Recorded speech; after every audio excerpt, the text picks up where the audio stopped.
Now, what I want to talk to you today involves all Harley Davidsons that are original paint, and most importantly, this little bike here. This is Greenie,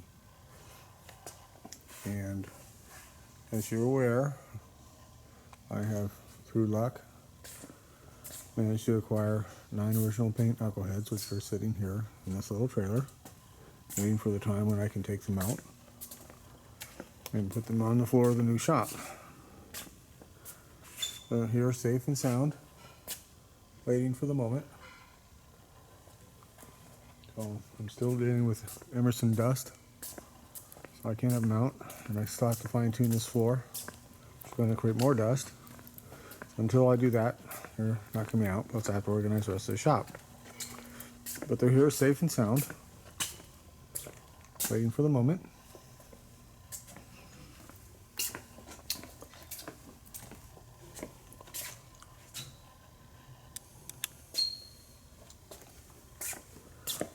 And that brings us back to Greenie. And when I bought Greenie, it created an echo heard around the world. How dare I buy that bike? And a lot of people proceeded to bash me and the motorcycle. But whatever you think of the bike, the fact remains is this. It is an original paint machine. It's a very nice original paint machine. In 1997, I was offered this little police bike right there. My 40 police bike. And a buddy of mine by the name of Jerry sent me some photos. And I won't mention his last name because he said, don't mention me on video. So it's just Jerry. There's a lot of Jerrys in the world. And he sent me some photos. And he called me right when I was looking at me. He says, what do you think of that? I said, well, it's beautiful. It's kind of rough. But I got all the history. I got the uniform. I got all the this and the that. And that. It's like, well, that'll be very, very cool one day. But right now, it just doesn't really matter. And it's kind of rough. The reality is there are knuckleheads out there. And Greenie's a good example of that. There's another 40 that are even nicer than Greenie. Brand new condition. Original paint bikes. Brand new condition. But it's got all the history. So it makes it very cool today. At the time, it didn't matter. 97. That's not that long ago in history. This is 2015, so we're talking 18 years. That's not very, very long ago at all. Blink of an eye. But what happened in 97, he says, what do you think it's worth? I says, well, 20, maybe 22 on a good day. So I think I can get 30, which he did in 2000. He sold it at the Vegas auction for 30, which means he didn't get his 30 then, and prices had gone up quite a bit between 97 and 2000, because he still had to pay the juice. And luckily I stayed in the States and bounced around, and I ended up getting it. So fast forward to Vegas in 2014, and I just happened to be there. It was a total fluke. I wasn't planning on going there and buying this bike or whatever. So it all just coincided, and I bought this motorcycle. And I'd actually been after this bike for the previous 3 years and couldn't get into the collection to even see it, which is really sad, because I would have actually paid more for the whole collection, which I got at Vegas. But nobody let me in there. I guess they're too busy stealing out the back, what I heard. So, anyways, what is that bike and why is so important? Well, I was at the NorCal swap meet, some of you know, and thanks to a buddy of mine by the name of Craig Taylor, who told me that my buddy Rich Ostrander happens to have this book. Which I knew Rich had it. I didn't know he had it for sale, and Rich was under the impression I already had the book. Well, I didn't. I had the bike. I didn't have the book. Now, this book here is the only book specifically on Harley Davidson knuckleheads that I know of, written by Greg Field. Now, this is pre-Palmer's book. Palmer hadn't had a book out yet. This was the first one. So, the significance is this. A restored knucklehead in 97. There's plenty of original parts. Unlike today, everybody's repopping stuff. There's plenty of original parts. Original parts on knuckleheads was not a big deal in 97. A restored knucklehead in 97 was 35 grand. And original paint, because you had to restore it, even a really nice one. Greenie's got scratches. That would have been restored. It was a miracle any of this stuff got saved. Everybody's restore everything. Bring it to AMCA standards. Stuff like my little two-tone there couldn't exist. Stuff like Greenie, oh, couldn't exist. Oh no, that's the wrong color. Couldn't exist. Everything's wrong. It's AMCA standards, and you're restoring stuff left and right. probably 80% or better of the original paint knuckleheads that still existed in 1980 were restored to AMCA standards. So it's a sad tale, but it has a happy ending. The happy ending is this. Because Greg wrote this book, and because he put Greenie in this book, which we're going to go through here in a moment. It's 39. And guess what? We're now at 1940. And we have page after page after page after page with Greenie in it. This is the only original paint bike in this book. Pages upon pages of Greenie. It became very famous because of this book. This little bike did. Went in calendars, magazines, on posters. It is the only original paint knucklehead that is famous. All the other famous ones have been restored. Fame costs money. That's why Jerry Lee Lewis's repop, full repop, horrible restoration, panhead, just a total junk restoration. It was horrible. Just sold for $350,000 at auctions. This bike, because of this book, because of the fame that ensued, that this bike here in the pictures looked as good as a restoration. Everybody's, oh my God, and that's an original paint. We should save that. Oh my God, wow. Because of that, this bike literally turned the page, in my opinion, of restore everything to maybe we should preserve original paint stuff. Well, there was always shops like me and a few other guys who said, no, you should preserve it. And guess what? A guy came in and said, but I'm going to pay you the money to restore it. And they'd rip it apart and restore it for him. Over and over and over again. That was done. So, they needed money. They needed to survive. So they ripped apart nice original paint stuff and restored it. Whoops. There's the tank in the photo. And here's the tanks right over here. So the happy ending is this. Because I bought this bike, and because it brought what it brought, and because it's me, I and the bike promptly got beat up on Classic American Iron and various other blogs. Horrible stuff said about both of us. So I went in search of 352 invoices I came up with from Harley Davidson to the dealer, a lot of them knucklehead stuff, and I documented Greenie and all these other bikes. If I hadn't got that, I would have had no understanding of this 42F. It just, the significance of that bike would have been right over my head and everybody else's. That the invoices tell me what that bike is. And it's educated all of us, so we all need to be thankful for Greenie in this book. So, if those of you want to hear it who don't have the book, I'm going to take the time here to sit down and read from the book what it says. 1940 to 46, the big port engine. Nothing jumpstarts an economy like a good war, or preparations for one.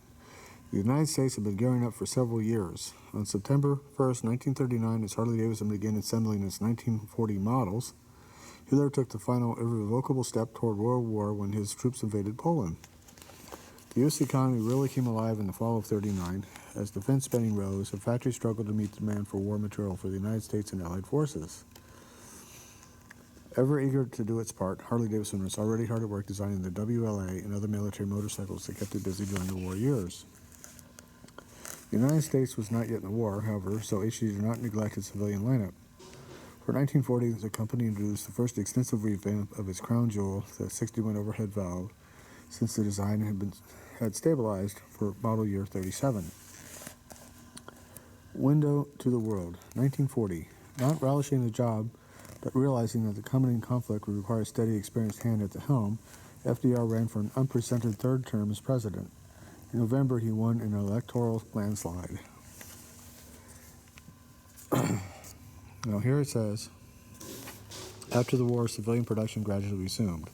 The first bikes built were like the few built during the war, very plain with almost no chrome or cad-plated parts and limited paint selections. Like almost all wartime through 46 bikes, this one was updated with many of the normally plated parts was restored rather than with all the parkrized parts.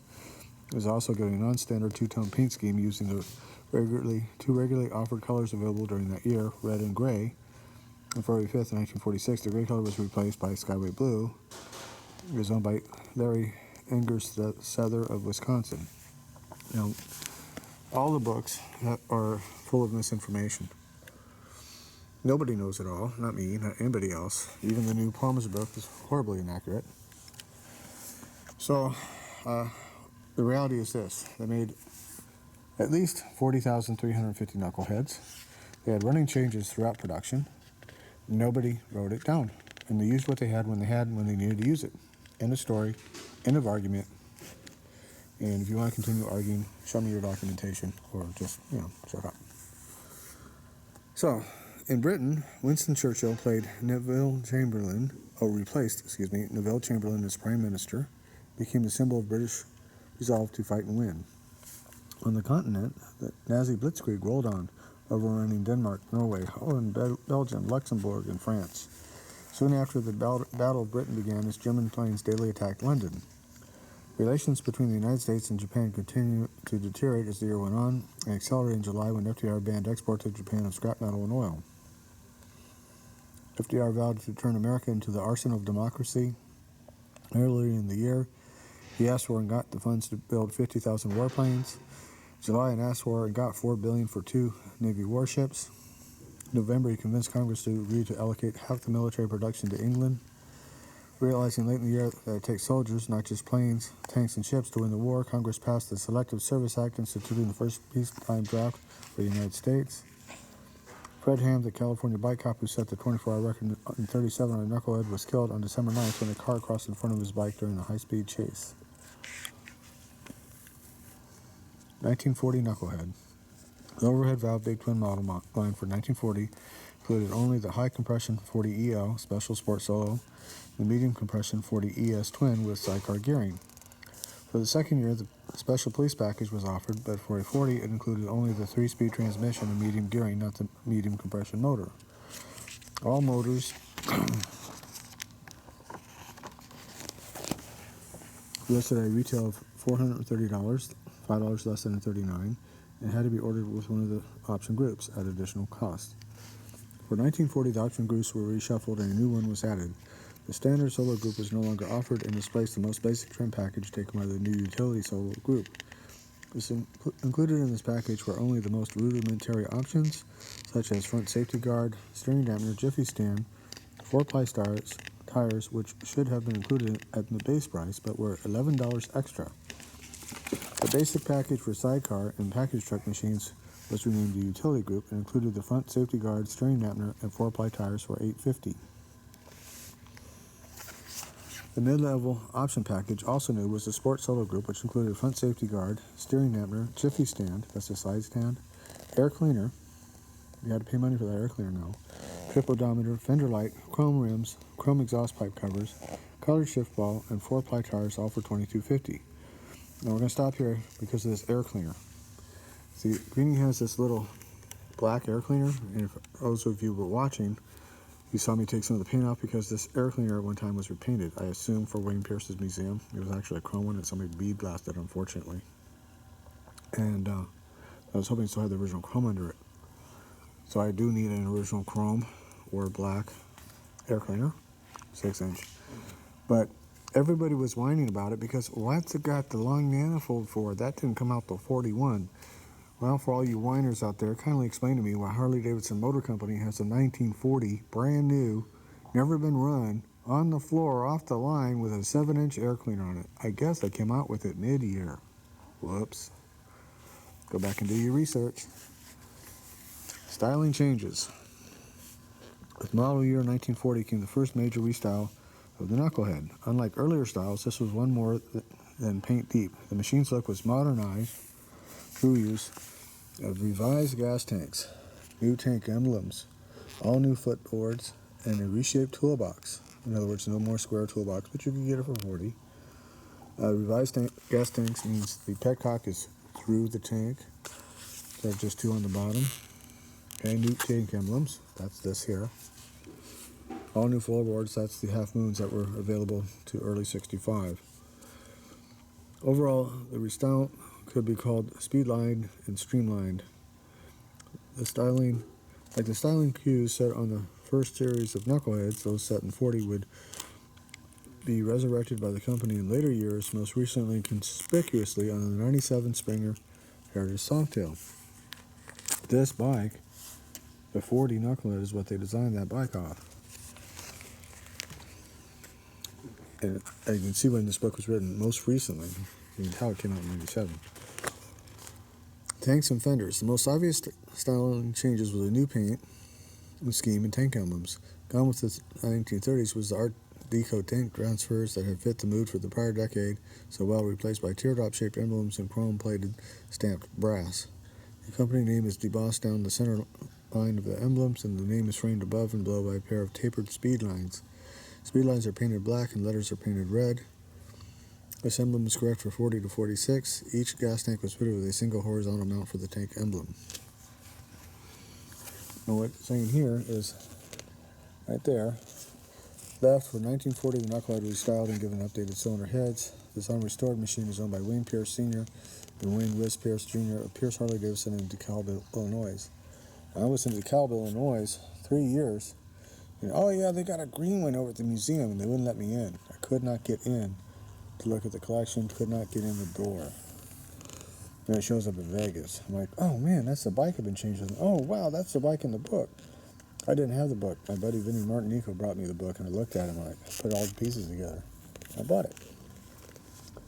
So, a major part of the restyle was the switch to metal tank badges, replacing the Art Deco transfers that had been used since 1936 or 40. The two tanks were interconnected by a balanced tube from the right tank to the left. Individual petcocks for each tank were replaced by a single instant-on fuel valve that gave the rider quick access to the main and reserve fuel supplies by simply turning a knob on top of the left tank, just to the left of the speedometer. And they used that all the way to 1965. So, also gone were the tank handles that had made the 3961 so distinctive. It said tanks were painted one solid color, except for a pinstripe that starts just forward of the tank badge and sweeps up and backwards towards the aft end of the tank before jogging forward horizontally, ending several inches after the tank emblem.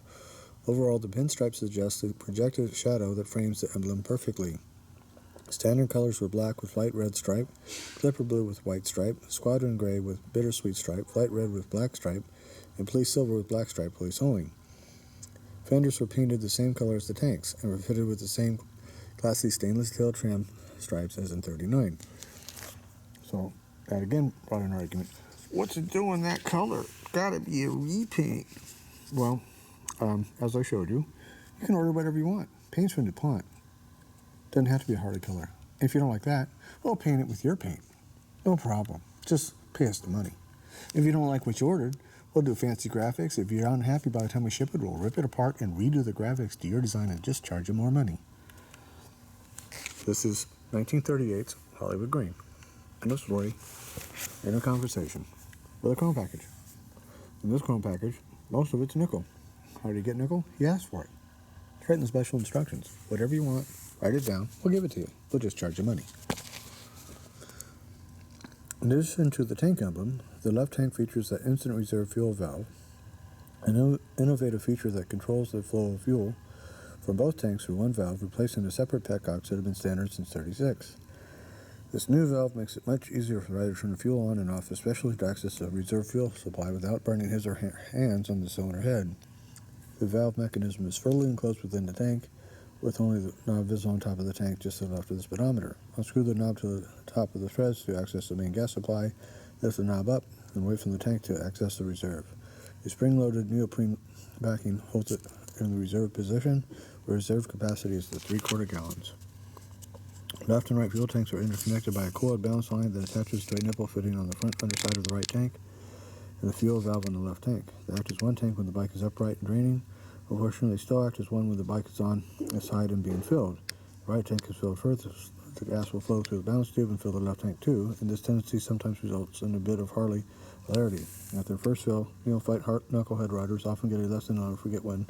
After completely filling the right tank, they then pull off the left tank's gas cap. Their eyes bug out as fuel unexpectedly gushes out and over the hot engine of their new mount. It's pretty comical watching them trying to decide whether to run for their lives from what they imagine will be an imminent explosion, run for the nearest paper towel to wipe the gas off the bike's paint.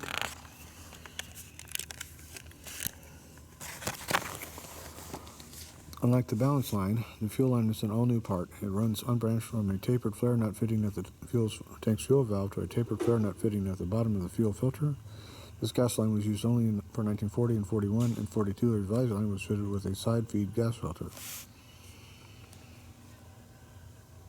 So, real interesting because my 41 has that exact fuel filter on it right there. A late 1940 police knucklehead, two different gear case covers were fitted to 1940 knuckleheads. Both have 8 1/4 inch wide cooling fins. Early and mid 1940 knuckleheads came with thick sandcast cover with somewhat rough surface texture and a flat surface beam on the cooling fins. The late 40 style is shown on this machine. Well, there it is. I guess according to Harley Davidson, they did use the late style. That was another contention. What's it doing with the late cover? Well, there it is right there, guys. Right in Harley Davidson's own literature. End of argument. They did use it. Because it is thinner, the surface behind the cooling fin shows the diagonal boss for the breather tube passage and the circular boss for the pinion bushing. Copyright Harley Davidson, Michigan, Incorporated. So, after 4 years of plain, flat, featureless gear case covers, the gear case covers revised for 1940 to harmonize with the flowing lines of the rest of the motorcycle. The new sandcast gear cover is internally the same as the previous cover with casting baffle plate and breather tunnel. The outside of the casting is given 8 1/4 inch wide horizontal cooling fins. Strength is added and heat is dissipated according to September 1939 issue of the Enthusiast. Most 1940 machines were fitted these sandcast covers, but the covers revised again very late in the production season. Now, they made about 4,000 1940s. So my Greenie here is 3,000 and something. So it wasn't quite so late in the season.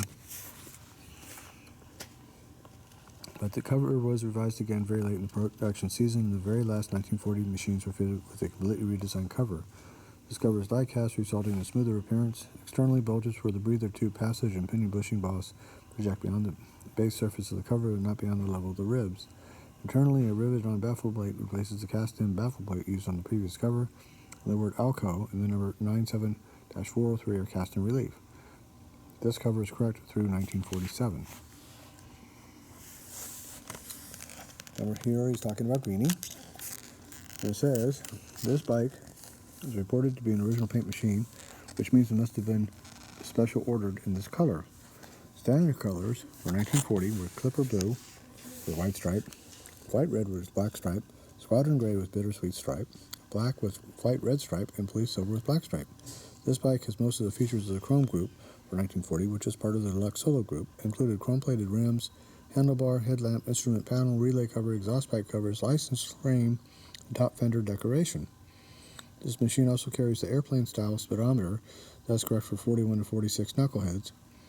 The correct meter-equipped speedometer for 1940 is the whiteface 120 mile/hour speedo with 2 mile/hour hash marks that was introduced in 38. Now, if you go back to my videos, you'll discover when we pull the speedo off, we discover it is a -46 number. Now, one of the things that happened to this bike, again, we'll reiterate, this is a -46 speedo. So it's a wear speedo, which explains why it has the black rim. The rear leg at one time was busted and repaired at Harley Davidson. So it has the repair-only rear leg. And at one point in time, the 9-bolt horn broke and was replaced with the later style horn. So it's all normal wear and tear. Same reason why horn use and wear and tear, why my red 42 over there has those trick horns on it because the 9-bolt horns were weak and they broke. So, continuing the trend, a more streamlined look for the new decade, the 1940 models were given a racy new toolbox to replace the boxy rectangular toolbox used on the 36 to 3961.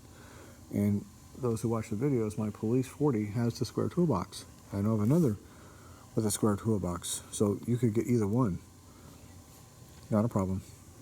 You order it, they'll do it for you. Imagine that. The new toolbox is a streamlined teardrop with 5 ribs embossed on the cover. The ribbing on the toolbox harmonizes with the new lines in the crankcase and adds plenty of sweep and dash to the entire motorcycle. Gush the September 39 issue of The Enthusiast.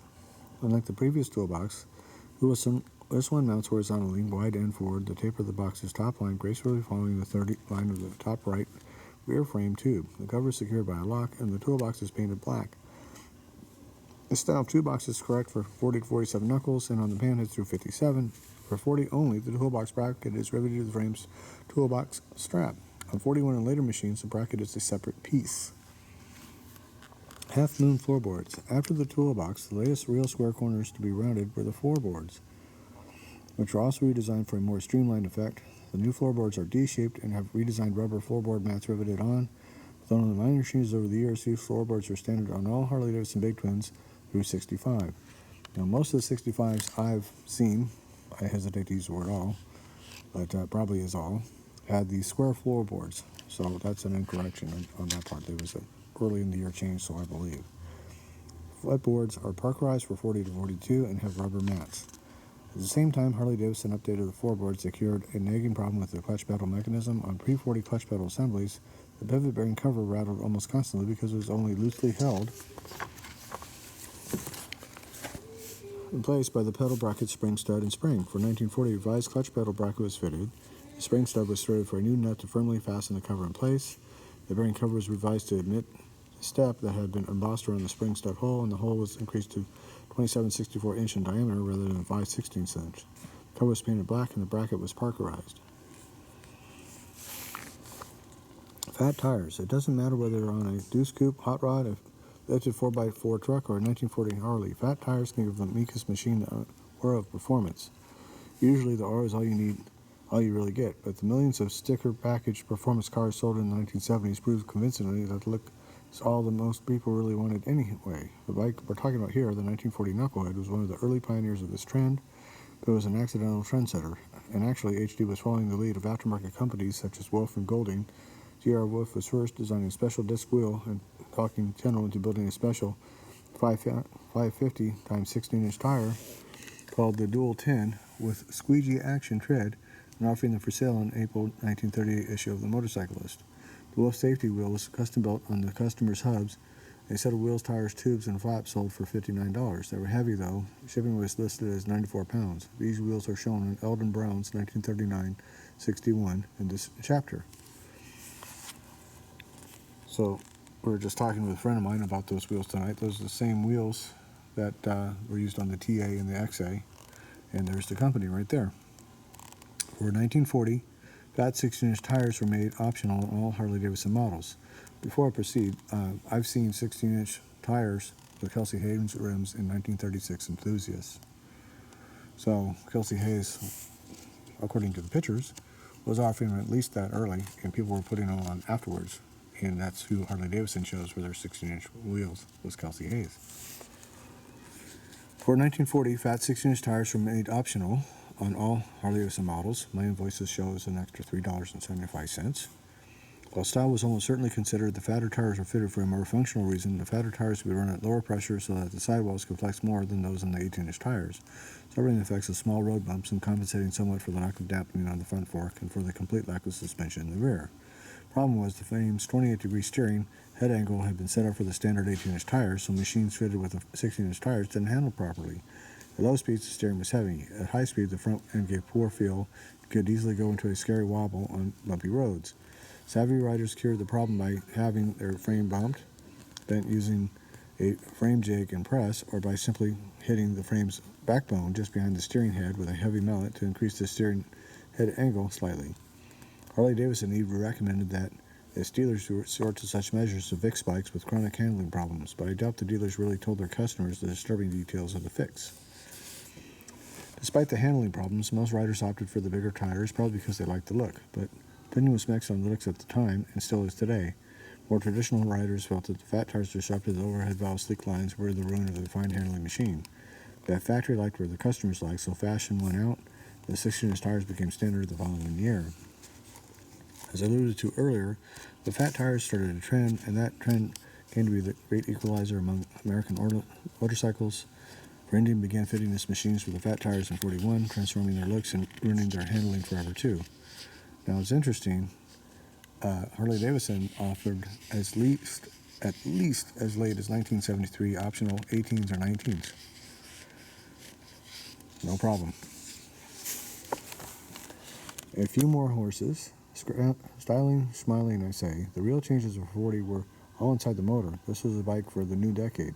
After all, and Harley Davidson intended to start the new era right. Harley Davidson engineers corralled a few more horses and packed in the new 61 overhead valve motor, bragged the September 39 issue of the Enthusiast. And all they had to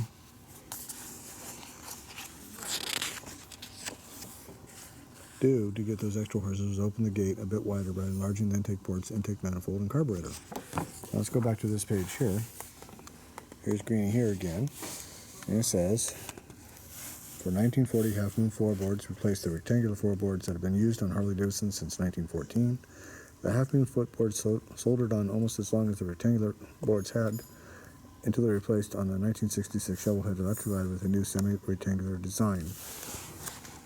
And then this here, there's Greenie on the right. It says, in addition to all the correct chrome bits included in the chrome group, this bike has many extra chrome-plated parts, including the primary cover, the rear chain guard. Like most 1940 knuckleheads, this one was fitted with 516-inch tires, which just became optional for 40.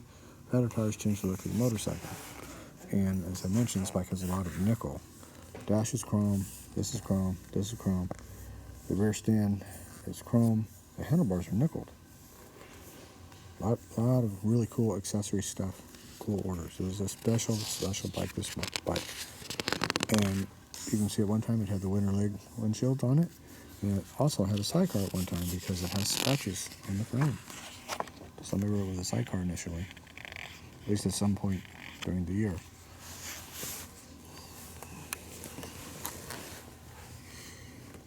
Large port cylinder heads. New head castings, produced in 1940 with larger intake ports and larger diameter thread hole for the new larger intake nipple with the new larger manifold. Missing with the new casting was the boss of the primer cups, since the cups are no longer offered.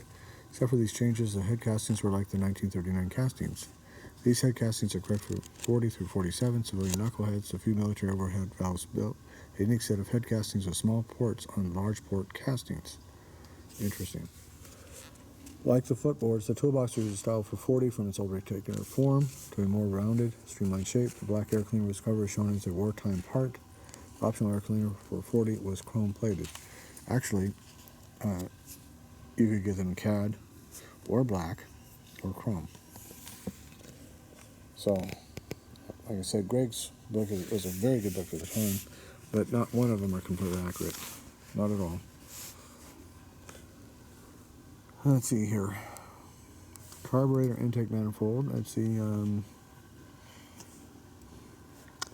The real key to opening the corral gate was the Linkert M25 carburetor fitted to the 1940 knucklehead. The M25 is a 1.5-inch carburetor with a 1 5/16-inch venturi, replacing the venerable Linkert M5 1.25-inch carb with a 1 16-inch venturi. 4 bolts instead of 3 mounted the new carburetor to the flange on the manifold. With a 1/4-inch larger venturi, the M25 was added noticeably to the knucklehead's top end, but at a cost of low-end power and throttle response. It was used on the 61 only for 40, but was also used on the early 41 74-inch overhead valves. In cost-cutting move, the new carburetor was painted silver instead of being nickel-plated. I'd have to go look in Greenie and tell you what her carburetor is. I can't remember. Better performance was the goal, so the intake manifold was completely designed to carry the increased flow from the larger carburetor. Previous manifolds had been Y-shaped, but the 1940 manifold was reshaped to a T-section with 1 9/16-inch diameter brass tubes rather than 1 3/8-inch cast iron in each section. The manifold's carburetor flange is drilled for 4 mounting holes. The cylinder heads ends have a smooth bushing surface. New larger diameter plumber nuts and brush bushings slide under the bushing surfaces to fashion the manifold to the new larger diameter intake nipples. Manifold and plumber nuts were cadmium plated. While the new larger intake provided the gateway for more fuel-air mixture to flow from the carburetor to the intake ports, a flaw in its design also allowed air to leak in, resulting in backfires, misses, and poor performance. The problem was that the bushings and manifold were both made of brass. Time and vibration would make the bushing gall and seize on the manifold, ruining the seal. Because of this problem, the brass manifold was used for 1940 only. It would be cast iron starting in 41.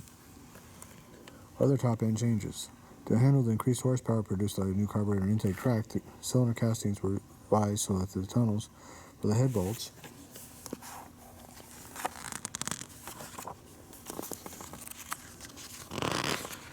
page here extended through the 5 cylinder fins rather than through 4. Except for this one change, the cylinder is unaltered. New head bolts, 5/16 inch longer than the superseded bolts, pass through the tunnels to fasten the heads of the cylinders. These cylinders and bolts were fitted for 41 and 47. It says here is this airbrushed photo from the Harley-Davidson archives shows how the company often have an older photo retouched to show new features. In this case, the revised valve cover screws added in 39 large port heads introduced in 40. This is essentially the same photo as the one printed in Chapter 2, except the hex head screws, Parker Kayla and soft tapping introduced in 39 were airbrushed over the round head screws. The individual nuts for each screw were airbrushed out. Screw plates were used. The rounded boss of the intake track was airbrushed larger to show its size on the large port heads. The primer couplet boss was airbrushed out. It was deleted when the casting started in 1940. The airbrushed artist neglected to change one prominent feature, however. The rocker shaft brackets shown were used only through about mid-year 38. Interesting. The large port heads were fed by a larger carburetor intake manifold. Copyright Harley-Davidson, Michigan. It just shows you can't go by the literature. The literature is just a representation of what you might have got. But the bike shows you what you really got.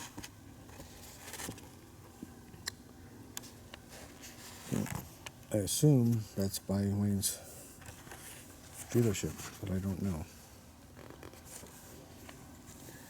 With the advent of fully enclosed rocker covers in 38, problems of oil leaking out had been solved, but there was still the matter of over and under oiling of the intake valves. Too much, and the bike would suck oil in past the intake valve stem to smoke and foul the spark plugs. Too little, and the valves would squeak and wear. The under-oiling problem was solved with fixed oiling for the valve gear was introduced in mid-39, but some individual engines were still prone to sucking in oil when used hard. This problem was finally solved on the 40 engine by use of revised guides for the intake valves. The new guides have a taper at the top that deflects the oil spray away from the valve stem, and all causes accumulated oil to flow away from the stem. The new guide was used only in the intake position for 1940 to 47. To seal another source of oil seepage, the lower push rod covers were redesigned for 1940 to have a flange at the bottom to rest on top of the lower cork seal. Previous covers lacked the flange and were pushed down inside the cork seal. To make removing the push rod cover retainer easier, the retainer was devised to have a small handle through which a small screwdriver blade would be inserted to pry out the retainer. The new lower cover and retainer were chrome plated. These parts are correct for 40 to 47, except they were Parkerized for 43 to 46. Bottom end updates. The 61's bottom end was extensively revised for 40 to strengthen it and to equalize the amount of oil reaching the two cylinder walls. The strength was provided by a beefier crankpin and bearing, and oil was improved through revisions to the crankcases, connecting rods, and pistons. Larger crankpin and bearing. To handle the added power supply to the new top end, a new larger diameter crankpin was introduced. The 1940 crankpin was given a 1 1/4 inch diameter bearing surface, 1/8 of an inch larger than before. It is the same length as the previous crankpin, retains the oil hole and passage from the end of the bearing surface, and tapers at each end from 1/8 inches to 1 inch, but now it steps down suddenly from the outboard ends of the bearing surface to the start of the taper, so the new crankpin can be used with the old flywheels. The new matching main bearing is 1/8 inch larger in diameter and has 54 rollers instead of 42 for a substantial increase in strength. Both crankpin and bearing remain in use through the end of the knucklehead line of 47. New lapping machinery at the factory is put to good use for 1940 production by line lapping the piston and sprocket shaft races to ensure perfect sizing and perfect alignment. To To make line lapping possible, new bearing races were introduced that did not have to have the steel plate formerly used with each race. After the crankcases were built together and lined board, the new bushings were installed and lapped together. The crankpin and roller bearings also lapped to glass smoothness. The result, smoother, quieter, longer-lasting motors. Crankcase oil control. Because the flywheels spin clockwise, when viewed from the right side of the engine, much more oil is slung off onto the walls of the rear cylinder than onto the front cylinder. To block the bulk of the spray, the 1936-39 motors had a half baffle covering the rear of the rear cylinder opening. The front cylinder opening had a full baffle to increase vacuum below the piston, with hope that the vacuum would draw in enough air oil mist to lubricate the cylinder. This arrangement worked fairly well. The extra oil in the rear cylinder tended to carry away heat, compensating somewhat for the lack of direct cooling air. But Harley-Davidson decided it could do better, so the company gave a new system a try on the 39 side valve big twins. On the 39 side valves, the baffles of both cylinder openings were removed, the position on the connecting rods were reversed, the female rod was moved to the rear cylinder position with the male rod to the front, and half the slot around the big end of the female rod was closed. Why? The new rod positions tended to sling much less oil in the rear cylinder, so the rear baffle wasn't needed to block direct oil spray. And the half-filled slot on the female rod's big end tended to catch oil and throw it on the front cylinder, so the front baffle plates were no longer needed. The revised female rod slung enough oil on the front cylinder, Harley-Davidson found it necessary to fit the front piston on the oil control ring for the first time, so now both front and rear pistons had the same ring configuration, 2 compression rings and 1 oil control. Side benefits were more consistent vacuum through the lower end and less oil mist, creating the burden of the crankcase, easing the burden of the crankcase breather valve and oil separator. This system worked so well that Harley-Davidson introduced it to the overhead valve big twins for 1940, and the same basic system is still in use in Harley-Davidson big twins today. The new system for the Knuckle had required new left and right crankcases and front and rear connecting rods. The 1940 crankcases are similar to the previous case, but the baffle plates and steel plates for the sprocket and pinion shaft bearing races were omitted, and the casting number and date plate was moved to the inside of the case. The left case bears the new casting number 112-406, and the right case bears the casting number 112-404. These cases, set for the new rod positions and bearing races, but still designed for 1/8 inch diameter flywheels, are correct for 1940 only. The new rods bear casting number 40A706 male and 40A705 female, and were good enough to remain in service through the early 70s. Final lower end update for 1940 was the pinion shaft assembly. The spacer had been in between the left side of the oil pump gear, and the bearing was replaced for 1940 by a seal ring. Also, a spacer was added to the right side of the pump gear, a spring that fills the space between the pump gear and the pinion gear. Both these changes were used through the end of Knucklehead production in 47. Transmission and clutch. For 1940, the standard transmission was once again constant mesh 4-speed, because 39's 4-speed with sliding second gear had not been popular among solo riders. Shifting between the constant mesh first gear and sliding second required more deliberate effort than between constant mesh first and second of the pre- and post-39 4-speeds. Perhaps worse than the slower shifting, neutral wasn't an odd position on the 39 transmission between second and third, making it necessary to shift through second when shifting from first to neutral or from neutral to first. Although it meant swallowing a bit of pride and a lot of design effort, switching back to the constant mesh 4-speed was the right thing to do. It was a standard transmission through the end of the Knucklehead production in 47. Returning with the 4-speed was the 1 neutral 2-3-4 front to rear shifter gate. This gate is correct through 46. The sliding gear transmissions were more popular with police and commercial users. However, so the 3-speed and 3-speed reverse transmissions with sliding gear first were optional again for 40 and later Knuckleheads. So here, it's talking about the front brake. Front brake drums are cast iron, nickel iron rather than being stamped steel with an integral stiffening ring for 40. The brake shackle was slightly updated as well. The new shackle has only one grease fitting at the backing plate end of the shackle. The fitting for the fork end of the shackle was moved to the front and mounting stud, mounting out to the left as shown. The fender top trim for 1940 included a chevron and stripes for the front fender. The chevron is visible just ahead of the front fender light. Now you got the chevron and trim with the chrome package. If you didn't get the chrome package, you didn't get it. It's all part of the chrome package. All the 1940 transmissions were updated with a breather on the transmission case rather than on the starter cover for 1940. This change required a new transmission case with a boss for the transmission vent plug and a new starter cover for an undrilled vent boss. The case and cover were otherwise unchanged. To reduce chatter and take up slack to prevent rattle, 4 slotted spring keys were added to each lined clutch disc. These spring keys fit into the keyways of the clutch ring. Now, that was another contention of Greenie. What's it doing with a 39 transmission and shifter gate? Well, it's got a 40 case. 40 has a unique stamping in the back. It's a 40 case. It's a 40 kicker cover. So it was either ordered like that or Harley ran out of gears. Pick one.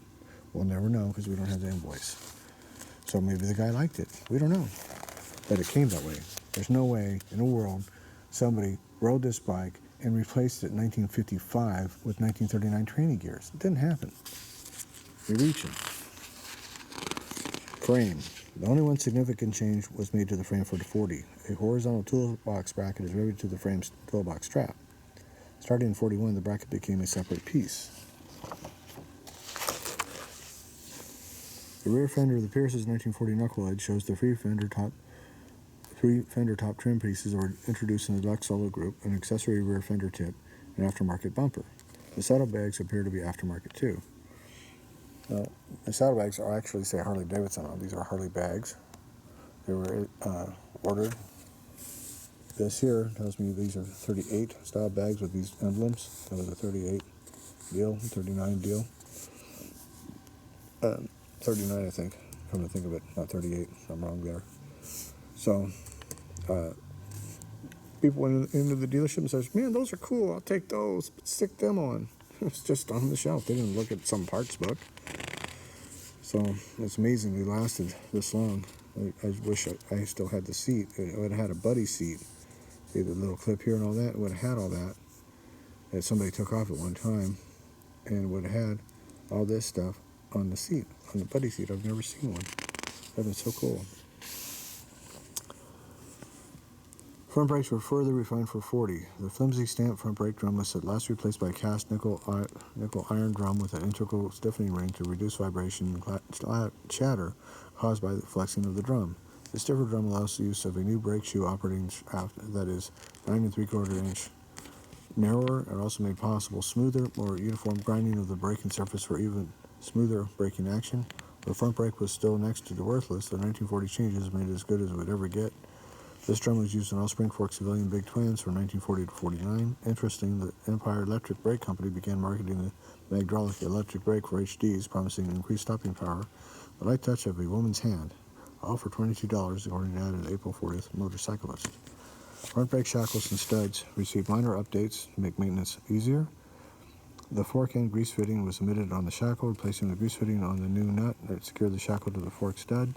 The grease fitting extended to the left from the end of the nut for unrestricted access. Grease pumped through the fitting was channeled through the nut and along a flat ground into the stud shaft to grease the shackle. The new shackle and stud are correct for the 40-47. Saddles. Also updated for 40 were the standard and deluxe solo saddles. The standard saddle is like the previous saddle, except that the leather covering was changed to tan, smooth grained cowhide rather than the horsehide, and the pan was made with vent holes. The saddle is correct for 40 to 46. The 1940 deluxe solo seat was covered in cowhide again rather than horsehide and was given a restyled valance. The saddle was fitted with a short one-piece leather valance, replacing a larger three-piece valance. The 1940 valance was made of walrus grain leather to which several jeweled pieces were attached. The valance was fringed, and the fringes grow gradually longer from the sides to the back. The seat was available in tan or black leather, only for 40, which I have several of those seats. As you've watched the videos, you've seen those. In addition to the major changes already described, the 40 Knucklehead came with many minor improvements that deserve only brief mention. The forks were heat-treated. The top of the oil tank was raised, vertical trim, less the embossed pattern of the previous oil tank. The patent decals applied only to the left side of the oil tank. The center reinforcement rib on the inner primary cover was lengthened, and forward bracing bulge was added near the top of the rib. The rear chain guard has its front section spot welded rather than riveted to the rear section. The base where the cutout relay was revised to move the relay slightly to make room for the accessory chrome exhaust pipe covers that had been introduced in 39. Finally, the brake side flange from the interchangeable star hub was made of forged steel and its inner surface redesigned to omit the step that had been on earlier hubs. All of these updated parts are correct for 40 to 47. There's a difference between 40 hubs and the later hubs. At some point we'll discuss that. As the U.S. economy improved, more people had the money to spend on motorcycles. Harley Davidson sales rose 26% overall to a total of 10,416, the highest total since 37. Yakka sales rose almost 40% to 4,069. This totaled 3,893 were ELs and 176 were ESs. More significantly, the 61 overhead valve, the most expensive model in the lineup, was also the best-selling for the first time ever. And as I showed on the invoices, which I didn't know until I got them, the E, or this, he's calling it ES, it's a sidecar bike. It's a commercial sidecar bike. Only. Without the invoices, I wouldn't know. Went to the World, 1941. So, that goes into the 41 models. So we'll stop this here. But this book brought this bike. Everybody loved it so much. As I said, Greenie went in magazines, went in calendars, went on posters, went on shop walls, and the Restore Everything craze was thus ended because of this specific bike. See you guys in the next video.